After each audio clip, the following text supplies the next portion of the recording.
এই রাঁচি, রাঁচি থেকে লোহারডাঙ্গা থেকে মহুয়াটা, এই রুটটা আমি চিনি।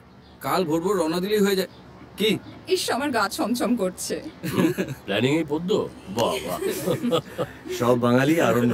চলো পানসি।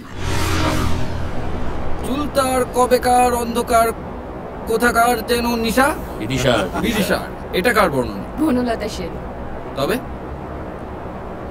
লোকে নিজের মুখে বলে না।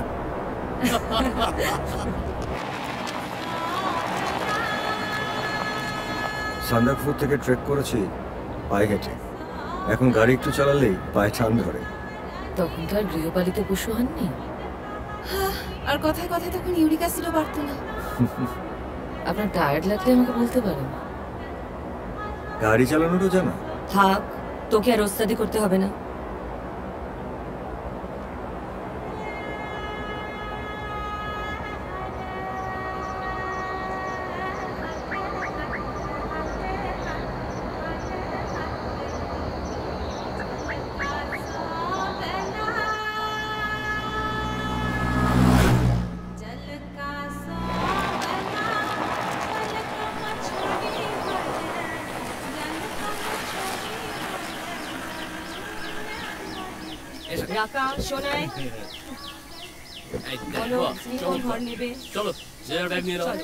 नमस्ते बाबूजी। नमस्ते नमस्ते नमस्ते बाबूजी।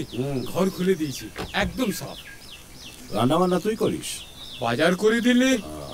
এই জঙ্গলে বেড়াতে এসে বাজার শব্দটা না শুনতে একদম ইচ্ছে করে না। সাইকেল আছে? জি। হ্যাঁ শোন, 2টো দেশি মুরগি, 2 ডজন ডিম আর বাংলোটায় একটা ইরি ব্যাপার আছে। সেটাই তো ভয়ের কারণ। কেন?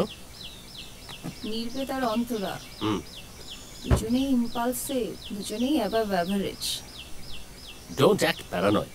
বাজে বকো না তো।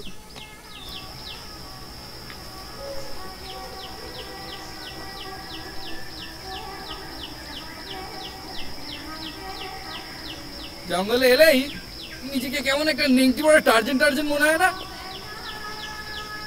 জঙ্গলে ভোরের একটা গন্ধ আছে। কই, আমি তো অবশ্য আমার নাকটা 2-3 যাবৎ বন্ধ। লবঙ্গ জলে ফেলে ভাপ নিচ্ছি। শালমহুয়ার গন্ধ আমার তো মাতাল লাগে। ঘরে বসে সারা রাত। রুম ফ্রেশনার দিয়ে দেবো, চলো। জঙ্গল মানেই মেথড ইন ম্যাডনেস। এখানে কাঠ খুব সস্তা। কদিন পরে এই জঙ্গল থাকবে না, মানুষ থাকবে না, ভালোবাসা থাকবে না। বড় এলোমেলো লাগে সব, আমি ফিকে হয়ে আসি আকাশে।